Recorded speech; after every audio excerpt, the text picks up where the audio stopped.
Hi, good morning. My name is Dr. Mitali, and welcome to Wednesday Wellness series that we have started. The first topic that we are going to talk today is about the timings of our meals. We talk a lot about detox our life. We talk about eating right, clean eating, eat good eating habits.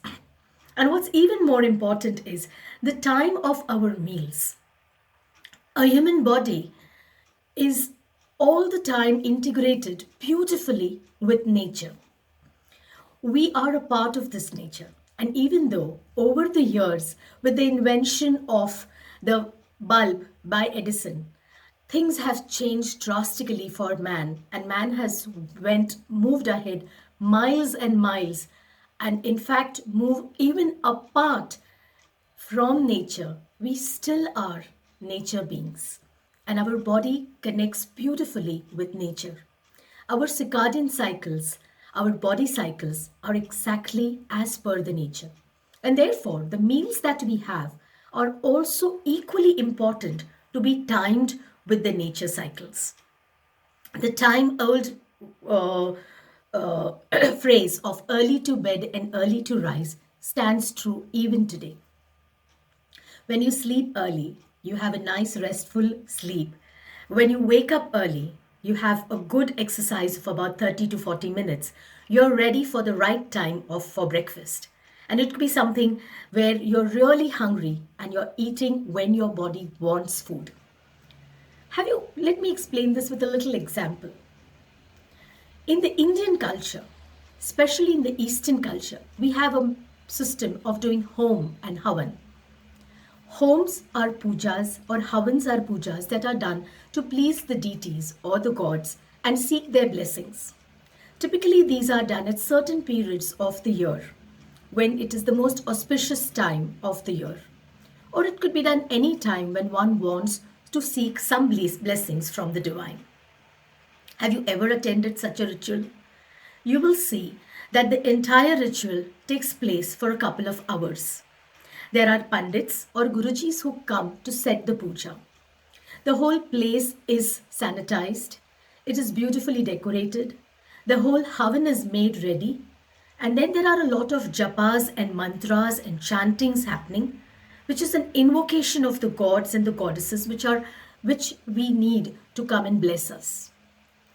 A lot of material goes into the building of the fire, the cow dung, the wood, sandalwood, and lots of other things, even pure ghee. And finally, when this fire is at its peak, when all the mantras have been said, and it's time to invoke the gods and the goddesses, it is at that time that the Pandits call the Yajman or the host who is hosting this yagna to come forward and give his ahuti into the fire. And it is then believed that whatever is offered to this fully blazing fire, this flames of fire take our message, take our prayers, take our seeking to gods, and we receive the blessings from them. Something similar is happening in our own body. When we are putting food inside our body, the digestive system has a agni, it has a fire. Imagine putting food inside the body when the fire is cold. Have you seen a yagna where just four bricks are put and suddenly everybody starts pouring something inside the havan kund? No, the ritual is very important, and it is the same with our body.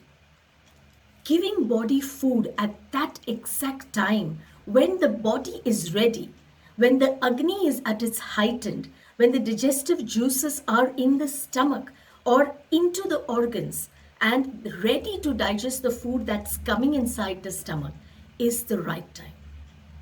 And this is often closely related to our nature cycle. We, at end of the day, though humans are still animals, social and civilized animals. When the sun is at its peak at 12 o'clock, that's the time when the Agni is at its peak. That's the time when the fire in our belly is ready to receive the food. The digestive juices are ready to digest the food that is going inside the stomach. So the ideal time for us to have a good, sumptuous, heavy digest meal is before 2 o'clock. And that is why we often say that have your breakfast and your lunch heavy. As the sun sets by 2 o'clock, towards the end, as the sun sets after 2 o'clock, the fire starts settling down. Just as nature starts settling down, just as flowers start closing, birds start going back to their nest, the sun starts setting. It's time to unwind. It's time to get ready for the night. It's time to rest, repose, recover, rejuvenate. And that's exactly how our body is also getting ready for that rest and recovery. That is the time to eat less, or in fact, eat minimum, because the fire is slowly dying down. The digestive juices have done their work. The body is not ready to receive food.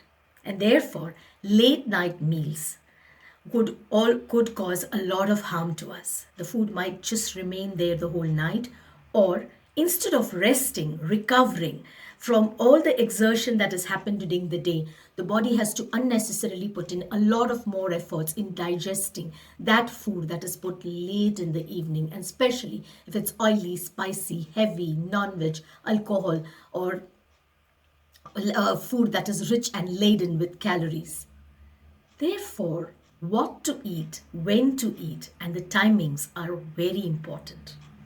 Understanding that we are nature people and tuning our cycles to nature and eating at the time when the day is at its peak helps our digestive system. The food that we eat gets properly digested, assimilated, and absorbed and sent to all the parts of the body to prepare the right components and the nutrients.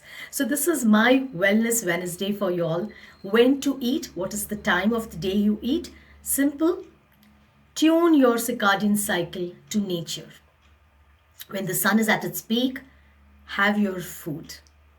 Heavy, sumptuous meals, rich meals should be any day had before 2 o'clock. As the day starts setting down, it's time to unwind, have simple food, maybe a little bit of soups, a lightly cooked dal, rice, khichdi. This is something that could be had towards the evening. Unfortunately, we land up having huge, heavy meals towards the evening. And that's exactly where the whole system goes for a toss. So eat well, eat right, and eat on time. Bye-bye, take care, stay fit, stay healthy. This is your holistic health consultant, Dr. Mithali.